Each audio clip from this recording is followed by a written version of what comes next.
is the Cascades East Transit CET, and that's by Andrea Breault. So let me swap our screen over to her presentation and we can hear from Andrea. Thank you, Lori. Like she said, my name is Andrea Breault. I'm the Transportation Director for Cascades East Transit. And thanks again for all the comments. What I'm going to do is provide an overview of our agency and then try to address some of the things that I've heard on this call so far. So thank you so much. So for those who may not know me or our organization, we are part of the Council of Governments with a division called Cascades East Transit, better known as CET. We are Central Oregon's transportation service provider. Our jurisdiction is as far as the city of Lapine down south, all the way up to the Confederate Tribes of Warm Springs, east into Prineville, and west into Sisters. With regards to Deschutes County and Bend, we provide fixed route services here as well as what we call Bend Dial-A-Ride. Advance the next slide. All right, so just kind of everything that we do under CET. There are some designations on how we classify our services. So we have what's called Bend Fixed Route. And fixed route means it's a scheduled service. It's a service open to the public. We are not collecting fares at this point in time for any of our services due to COVID-19. So anybody can hop on. You don't need to pay anything. And basically, we provide about 8 or 9 routes here in the city of Bend. I'll be going into some new services later in the presentation. But right now we try to hit all the major, quadrants of the city. We provide service Monday through Friday. We would normally operate on the weekends, but have dialed back due to the pandemic. We also provide what's called required ADA paratransit services. So when you have fixed route, you're required to provide services that for those who cannot take fixed route. And instead of the required 3/4 mile boundary around our fixed route, we simply provide services throughout the entire city of Bend jurisdictional boundary, okay? You do need to apply, and that service is available at the same hours of our fixed route. And those people tend to have trouble getting on and off the bus and need additional help. And so that's a service we provide. We also provide our dial-a-ride services in the rural areas of Central Oregon. There is no eligibility requirement. We are essentially a taxi service for smaller cities like Lapine, Prineville, Madras, Redmond, Sisters, and Warm Springs. We also provide what's called Community Connector. It is a regional kind of fixed route service. So tomorrow, if you need to go from Bend to Madras, you can on our system for free. All of our schedules are posted online, and basically we connect major cities to one another here in Central Oregon. We also provide recreational services. We are known right now for our Mount Bachelor shuttle service. We provide 7 days a week up and down the mountain. And then we also provide a plethora of services during the summer. Those services are geared towards reducing congestion and helping with the recreational experience here. And then something that probably many are not familiar with, we are a brokerage for what we call non-emergency medical transport. The transit jargon is NEMT, which means that for those that are enrolled in either the Oregon Health Plan, Medicaid, Medicare, we brokerage rides out either through our system, volunteer drivers, or cab companies to a plethora of services. Next slide. Okay. We are funded by a few different types of grants. We are not what we call a transit district. We do not provide, we do not have a tax base that pays into us. So we are primarily funded by the Federal Transit Administration, the Oregon Department of Transportation, something we call discretionary grants. Those are kind of fun one-off grants that may come in that help pay for technology or capital needs, local general funds from cities, as well as fare revenue. Next slide. All right. I know it's been a bit dry, but I figured this overview was good for the group. So who are we? Most of us, we are a 75-person agency. Most of us are drivers. And if you're not driving, you're probably a supervisor of the drivers. We have mechanics, our maintenance workers, our customer service reps that take the phone calls, dispatchers, which deal a lot with the radio transmission between all of our operations. And then we have a very small team that does a lot of our planning, outreach, and administrative side.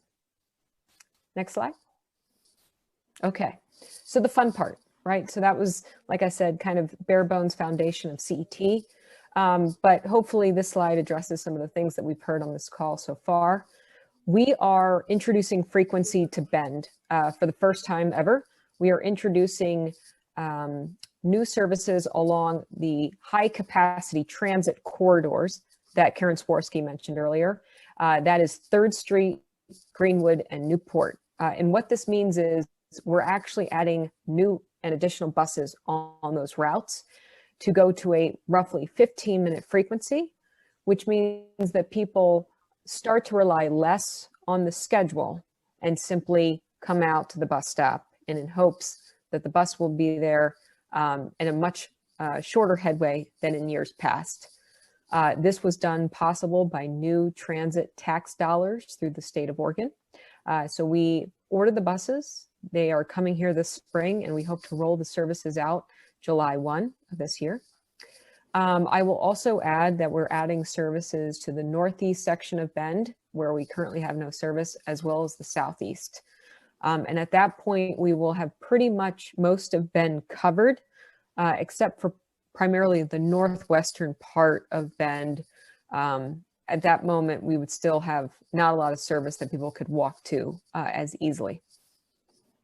Then on a regional level, we're also increasing frequency of our community connector. We're really hoping to capture some of that congestion in traffic between Redmond and Bend and capturing some of those commuters.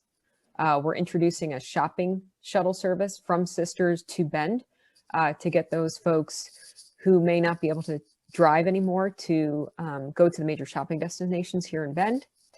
We're also trying to help the tribes out in getting a lot of their community members up to Mount Hood for employment.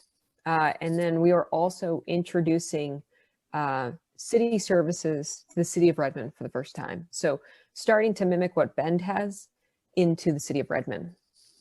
So that's kind of a giant overview. Again, all of this was possible from new tax dollars coming here in the state of Oregon.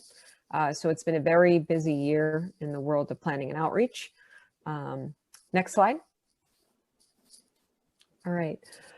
So I know I kind of went fast through a lot of those new services, but kind of how it relates to some of the goals. So to kind of just speak a little bit on the history of CET, we're a relatively new agency, started in 2009 by transferring a smaller system that the city of Bend managed called the Bend Area Transit, the BAT system, over to us. And in those 10 plus years, it was really to try to manage and leverage the funding to really create an overall system here in Central Oregon. Now that we have done so, the goal is to start looking at not just funding and sustainability and making our mark here in Central Oregon, but really listening to the community and what's coming about. One thing that we've heard a lot of is smaller vehicles, what we call more nimble fleet. Instead of just plunking a big bus onto something because it has the most seats, really tailoring our fleet to the service model. We're also going out for a new feasibility study on fleet electrification. Okay, and this is the world of hybrid technology, whether we can participate in the overall grid network here in the Central Oregon and whether there's other partners involved. And so we're hoping that the feasibility study provides a guideline on how to do this appropriately and correctly, because in the world of transit, electric transit buses are still fairly new, extremely expensive, and we want to make sure we do it correctly. Mobility hubs. This is something that Karen Swirsky touched upon. That's a big endeavor that's going to take place. We are currently at capacity there at Hawthorne Station, so we're looking to acquire new property to build a new station, a transfer point for multi-modes, bike share, scooter share, pedestrians, multi-use paths, etc. We're also in the midst of acquiring new technology. This allows folks to perhaps reserve a ride on their phone, no longer needing to call into a call center. kind of stepping into the 21st century and relating that to real-time information.